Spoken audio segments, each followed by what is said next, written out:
Hello, I'm Sophie Till. This is a series of presentations about the Taubman-Gelansky approach to strings. The presentations form a comprehensive series, but have also been designed to work alone, so they can be used in various ways. They address some of the fundamental principles of the approach and show how these principles can provide answers to some of the most commonly asked questions by players of all levels, from professionals to students. The information presented makes most sense when we feel it ourselves, combining knowledge and sensation. There is an immediately recognizable, clear physical logic to it. While these presentations are not a substitute for hands-on work, they can offer an entry point to this wonderful information. The 5 main causes of pain and injury. While it is helpful to look at these together, we need to understand this information in a broader context. When we come from pain and injury, getting ourselves out of it is an integrated, multi-step process. While knowing what we cannot do is helpful and can help us get out of pain, it is only a step in the process. If we don't have an alternative way to play that doesn't involve the injurious movements, then we are still stuck. We know what not to do, but we don't know how to do anything else.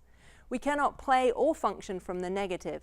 If, for example, we know that we cannot break the fulcrum of the wrist, but we don't understand and teach the arm to play a completely different way, we will be trying to play from the negative, in other words, just by thinking, don't break the fulcrum of the wrist. This will, in fact, probably make us do exactly that, and it is immobilizing.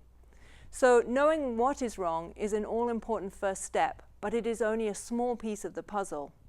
What we then need to know is how to play without involving any of these injurious motions. This requires a pedagogy that can teach us the specifics of the how, so we can play with ease and comfort, pain-free. This gets us further along to the next step, but even this is not the final step. We then need to integrate this new information into the performance situation or regular work situation, so that all the new information is functioning as an integrated whole in the environment in which we need it to work most. Once we've done this, we've really completed the job. So let's look at the 5 main causes of injury. The first is curling. Curling refers to the last joint of the fingers pulling inwards, creating tension throughout the finger hand and forearm unit. We can curl one or many of the fingers, and the thumb too. The thumb develops an outward curl when we do this. The most common cause of curling in the left hand comes from trying to make our fingers, which have a long, short design, form a straight line to match the straight string. In the right hand, curling is often found in the thumb as it is set in the bow hold. The second is breaking a fulcrum. This refers to breaking a fulcrum such as the wrist or one of my knuckles.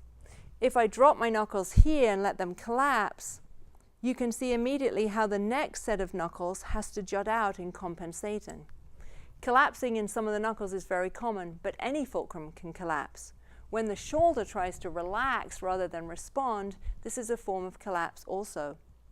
Common fulcrum breaks are in the right wrist, which often tries to lead the up bow and or the down bow, and in the left hand, the wrist also when we are shifting, where the wrist is used to pull the arm forwards or backwards. Number 3 is stretching. This refers to one or more parts having to work in an extreme range of motion. Common examples for the left hand stretching are when we stretch the little finger to reach the upper notes. If I stretch the little finger, it loses its connection with the hand and forearm unit that provides it with support and enables it to work with ease. The finger will then have to press to create pitch, and it will always feel weak. On the right side, it is common for the index finger and the little finger to stretch apart on the bow. Next, we come to isolating. Isolating often goes along with stretching and refers to the use of one part in isolation from the whole. So, as with the little finger example for the left hand, once the finger has stretched away from the unit, it has no choice but to function in an isolated way, separate from the unit. This will require it to work very hard, and it won't feel easy or comfortable. For the right hand, when we isolate the pinky finger and give it the task of balancing the bow, it is no longer working as part of the 5-finger team and cannot fulfill its role as part of an integrated whole. Isolation is common in both the left and right hands in many forms. And finally, twisting. Twisting refers to a fulcrum moving sideways away from the whole unit. So when the wrist twists, it moves sideways from the forearm.